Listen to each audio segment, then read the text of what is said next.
மாணவ செல்வங்கள் அனைவருக்கும் இனிய காலை வணக்கம். நம்ம இப்போ பார்க்க போகிற பாடப்பகுதி இயல் 2ல் இனிக்கும் இலக்கணம் 4 வகை பொருத்தங்கள். இதுக்கு முன்னாடி வரை நீங்கள் ஐயா எடுத்திருந்தார தமிழாக எழுதுவோம் அப்படின்னு சொல்லிட்டு நம்ம முதல் இயலுடைய இலக்கண பகுதி பார்த்தோம். இப்போ 2வது இயலுடைய இலக்கணம் இனிக்கும் இலக்கணம். இலக்கணமே நமக்கு தேன் போன்ற இனிக்கும் அப்படின்னு சொல்லியிருக்காங்க. நம்ம மொழியில் வர்ற தவறுகளை எல்லாம் சரி பண்ணுறதுக்கு நமக்கு இலக்கணம் பயன்படுகிறது. ஒரு சொல்லை எழுத்தோ நம்ம தவறுகள் இல்லாமல் பேசுகிறதுக்கும் பேசுவதற்கும் எழுதுவதற்கும் பயன்படுவது தான் நமக்கு இலக்கணம் பயன்படுகிறது. இந்த இலக்கணத்தில் 4 வகை பொருத்தங்கள் அப்படின்னு எடுக்கும்போது ஒரு வினைமுற்றை கொண்டு அந்த 4 வகை பொருத்தங்களையும் நம்ம கண்டுபிடிச்சிடலாம். அது என்னென்ன அப்படின்னாக்க திணை, பால், எண், இடம். இந்த 4 வகை பொருத்தங்களும் நம்ம எப்படி கண்டுபிடிக்கிறோம் அப்படின்னாக்க ஒரு வினைமுற்றை கொண்டே நம்ம இதை கண்டுபிடிச்சிடலாம். இப்போ திணை அப்படின்னா என்னன்னாக்க திணை 2 வகைப்படும். திணை நமக்கு 2 வகைப்படும். அந்த 2 வகையான திணை என்னென்ன அப்படின்னாக்க உயர்திணை, உயர்திணை, அஃறிணை. உயர்திணை, அஃறிணை. உயர்திணை, அஃறிணை என்ன திணை 2 வகைப்படும். திணை எத்தனை வகைப்படும்? 2 வகைப்படும். அடுத்து பால் எத்தனை வகைப்படும் அப்படின்னு பார்த்தீங்கன்னா பால் 5 வகைப்படும். பால் எத்தனை வகைப்படும்? 5 வகைப்படும். என்னென்ன பால்? ஆண்பால், ஆண்பால், பெண்பால், பலர்பால், ஒன்றன்பால், பலவின் பால். பலவின் பால் என பால் 5 வகைப்படும். திணை எத்தனை வகைப்படும் சொன்னோம்? 2 வகை. பால் எத்தனை வகைப்படும் சொல்லியிருக்கிறோம்? 5 வகையான பால். அதில் ஆண்பால், பெண்பால், பலர்பால் இந்த 3 பால்களும் உயர்திணைக்குரியது. 3 பால்களும் உயர்திணைக்குரியது. உயர்திணைக்கு உரியது. அடுத்து ஒன்றன் பால், பலவின் பால் பார்த்தீங்கன்னாக்கா அஃறிணைக்குரியது. அஃறிணைக்கு உரியது. அடுத்து எடுத்துக்கிட்டீங்கன்னாக்கா இப்போ திணை 2 வகைப்படும் பார்த்துட்டோம். பால் 5 வகைப்படும். அதில் 5 பால்களில் 3 பால் உயர்திணைக்குரியது, 2 பால் அஃறிணைக்குரியது அப்படின்றத பார்த்துருக்குறோம். அடுத்து எண் அப்படின்னு பார்த்தீங்கன்னா எண் 2 வகைப்படும். எண் எத்தனை வகைப்படும்? 2 வகைப்படும். என்னென்ன? ஒருமை எண், பன்மை எண். ஒருமை எண், பன்மை எண் என 2 வகைப்படும். எண் எத்தனை வகைப்படும்? 2 வகைப்படும். ஒருமை எண், பன்மை எண். அடுத்து பார்த்தீங்கன்னா இடம்.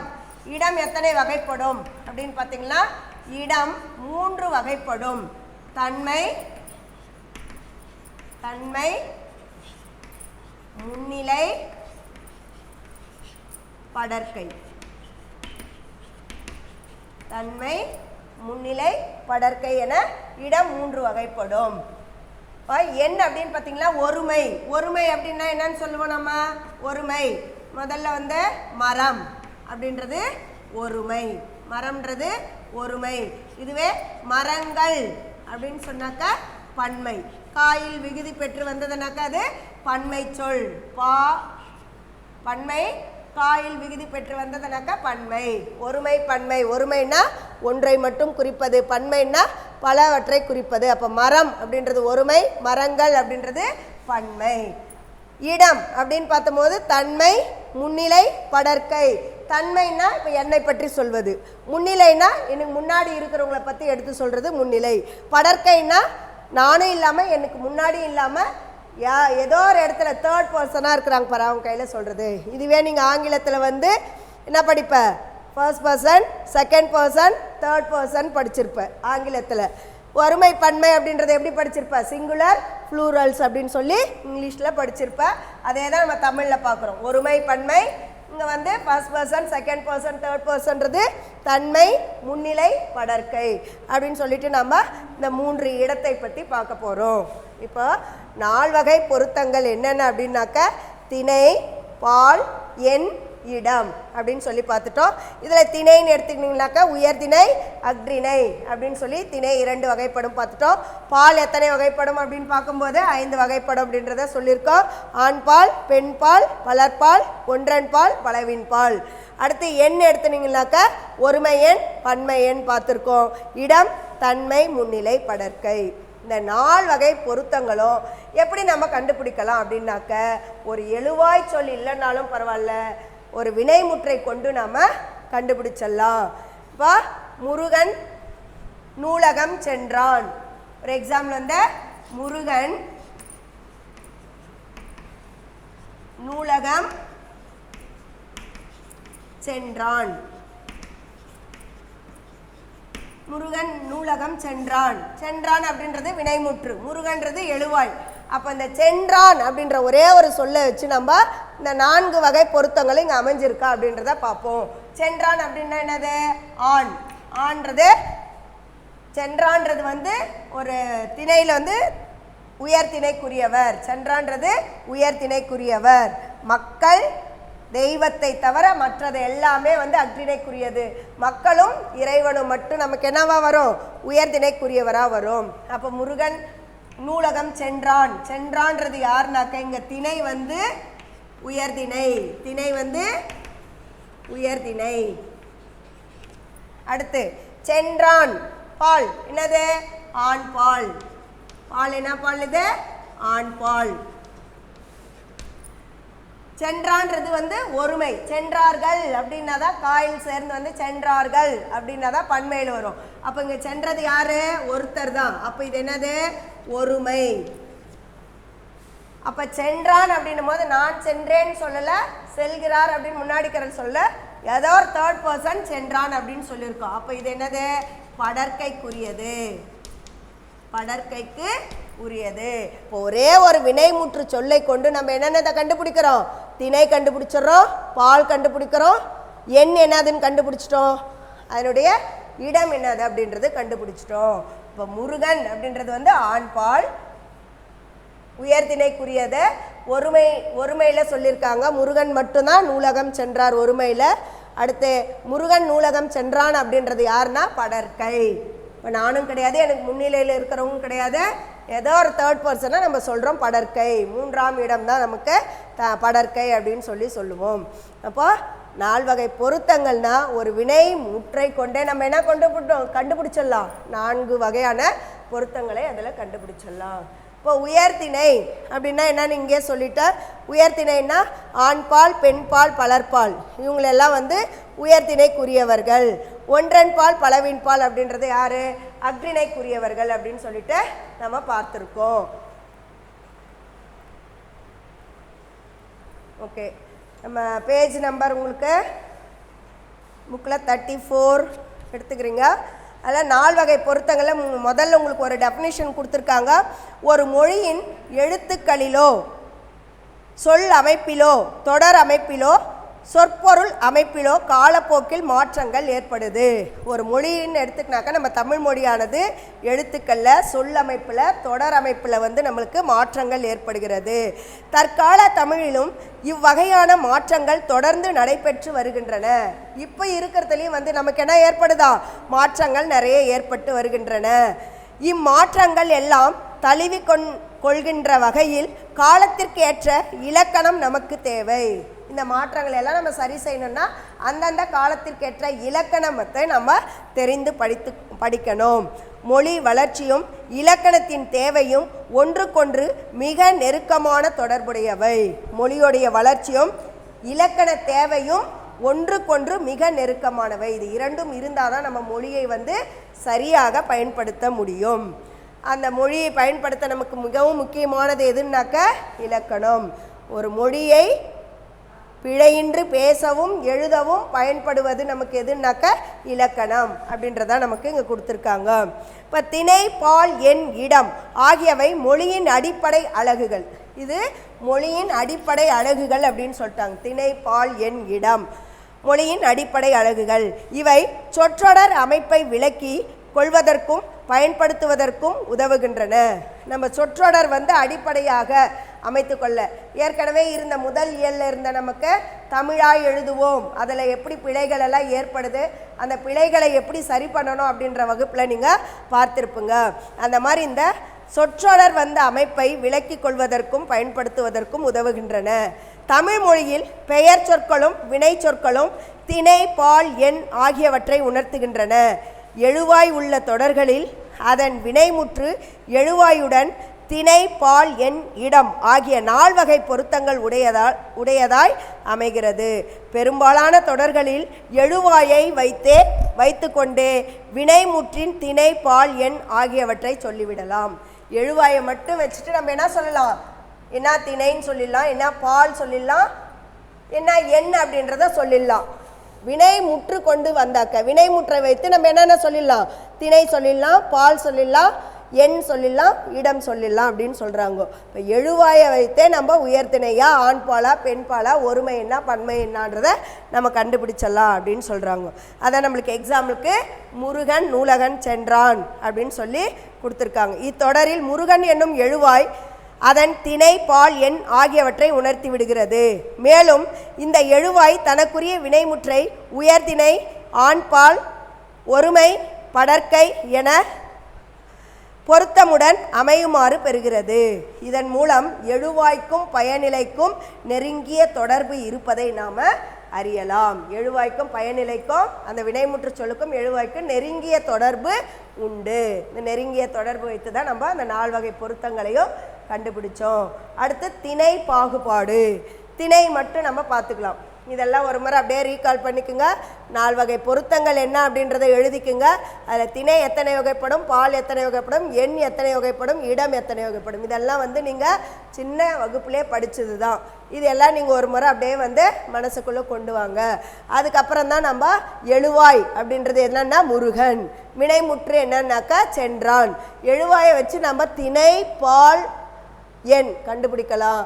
அந்த எழுவாயோடு சேர்ந்த வினைமுற்றை சேர்த்து நம்ம பார்க்கும்போது அந்த இடத்துல இடத்தையும் கண்டுபிடிச்சிடலாம். அந்த 4 வகை பொருத்தங்களும் நமக்கு ஒரு எழுவாயும் வினைமுற்றையும் கொண்டு நம்ம கண்டுபிடிக்கலாம். அந்த மாதிரி பொருந்திருக்கும் அப்படின்றத இங்கே சொல்லியிருக்காங்க.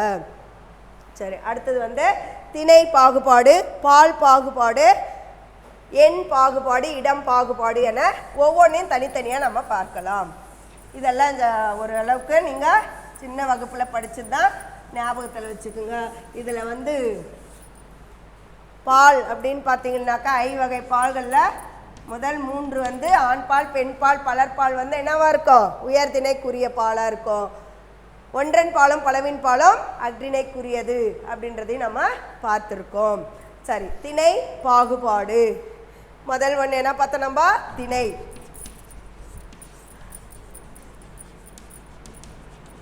திணை பாகுபாடு. இந்த திணை பாகுபாடில் என்ன சொல்கிறாங்க அப்படின்னாக்க,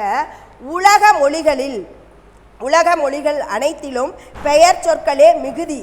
உலக மொழிகளில் நம்ம பார்க்கும்போது நிறைய நமக்கு இருக்கிறது பெயர் சொற்கள் தான் அதிகம், வினை சொற்கள் மிகவும் குறைவு அப்படின்றத சொல்கிறாங்க. அப்போ பெயர் சொற்களை திணை அடிப்படையில் உயர்திணை என்பர். பெயர் சொற்கள் எல்லாம் என்னது, அந்த சொல்லின் அடிப்படையில் உயர்திணை என்பர். அக்ரிணை பெயர் என்றும் 2 வகையாக பிரிப்பர். உயர்திணை பெயர், அக்ரிணை பெயர். அதில் யார் யார் மக்கள் தெய்வத்தை தவிர மற்றதெல்லாம் அக்ரிணைக்குரியது, மக்களும் தெய்வத்திற்குரியது மட்டும்தான் நமக்கு உயர்திணை. அது 2 திணையாக பிரிக்கப்பட்டிருக்கு. இவ்வாறு பாகுபடுத்தும் முறை எல்லா மொழிகளிலும் ஒரே மாதிரியாக இருப்பதில்லை. தமிழில் பொருட்குறிப்பு அடிப்படையில் கொண்டு 2 திணை பாகுபாடு அமைந்துள்ளதை இலக்கண நூல்களால் அறியலாம். தமிழில் இப்போ உலக மொழிகள் அனைத்திலும் பொருட்குறிப்பின் அடிப்படையில் கொண்டு நமக்கு 2 திணை பாகுபாடு அமைந்துள்ளது என்பதை நமக்கு விளக்கியிருக்காங்க. அதில் தொல்காப்பியம் சொல்லதிகாரத்தில் சொல்லியிருக்கிறார் பாருங்க, உயர்திணை என்மனார் மக்கட் சுட்டே, அக்ரிணை என்மனார் அவரல பிறவே. உயர்திணைக்குரியவர் மட்டும் மக்கள், அதை அடுத்து அக்ரிணை என்மனார் அவர்களை தவிர அப்படின்னு சொல்லி, அவர்களை பிறவே அப்படின்னு சொல்லிட்டு தொல்காப்பியத்தில் சொல்லதிகார நூலில் நமக்கு தொல்காப்பியர் சொல்லியிருக்கிறாரு. என வரும் தொல்காப்பிய நூற்பா மக்கள் என்று சுற்றப்படுவோர் உயர்திணை அவர் அல்லாத பிற அக்ரிணை என்று கூறுகிறது. இவ்வகை பாகுபாடு ஆங்கிலம் முதலிய பிற மொழிகளில் இல்லை. இந்த மாதிரியெல்லாம் மொழி பாகுபாடு எங்கே கிடையாது அப்படின்னு சொல்லி பார்த்தீங்கன்னாக்க ஆங்கிலத்தில் அந்த மாதிரி எல்லாம் இல்லை. நம்ம தமிழ் மொழியில் தான் இந்த மாதிரி எல்லாம் நம்ம எடுத்துகிட்டு வரோம். இந்த மாதிரி இலக்கணத்தில் நம்மளுக்கு தனித்தனியாக பிரித்து சொல்லியிருக்காங்க. இன்றைய தமிழில் யார் எது போன்ற வினா சொற்களை பயனிலையாக அமைத்து திணை வேறுபாடு அறியப்படுகிறது. யார் எது திணை வேறுபாடு ஈஸியாக நம்ம கண்டுபிடிச்சலாம். அங்கே நடப்பது யார், இந்த திணை பாகுபாடு கண்டுபிடிக்கணும்னா அங்கே நடப்பது யார் வினைமுற்று சொல்ல வச்சு நம்ம கண்டுபிடிச்சலாம் அப்படின்னு சொல்றாரு. அங்கே நடப்பது யார் அப்படின்னா அது என்ன திணை வந்துடும், நமக்கு ஈஸியாக கண்டுபிடிச்சிடலாம். அதே சொல் வந்து அங்கே நடப்பது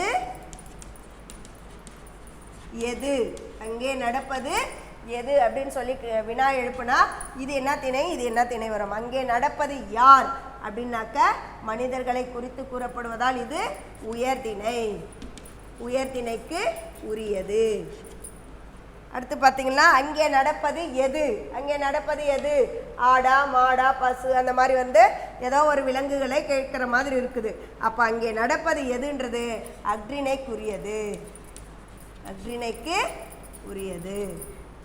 அதை நம்மளுக்கு என்ன சொல்லிட்டு இருக்காங்கங்க, இன்றைய தமிழில் யார் எது போன்ற வினா சொற்களை பயனிலையாக அமைத்து திணை வேறுபாடை நம்ம அறிந்து கொள்ளலாம் அப்படின்றதையும் சொல்லியிருக்காங்க.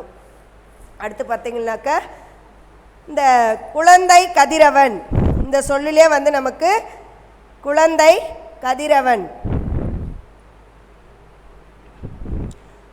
பொருட்குறிப்பின் அடிப்படையில் யார் என்ற பயனிலையை உயர்திணையாகவும் எது என்ற பயனிலை அக்ரிணையாகவும் நமக்கு உணர்த்துகிறது. குழந்தை கதிரவன் போன்றவை இரு திணைக்கும் பொதுவாக வரும் பெயர்கள். குழந்தை கதிரவன் அப்படின்னு சொல்லிட்டு 2 எக்ஸாம்பிள் கொடுத்துருக்காங்க நமக்கு. குழந்தை கதிரவன் இது வந்து 2 திணைக்கும் உரியது அப்படின்றத சொல்றாங்க.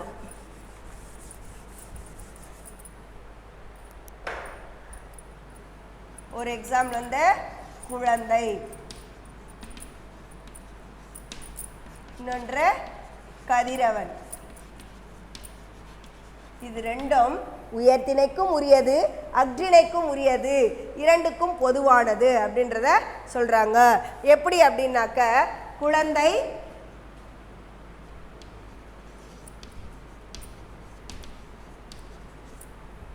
இடம் பத்தல, குழந்தை இது கடைசி வரையும்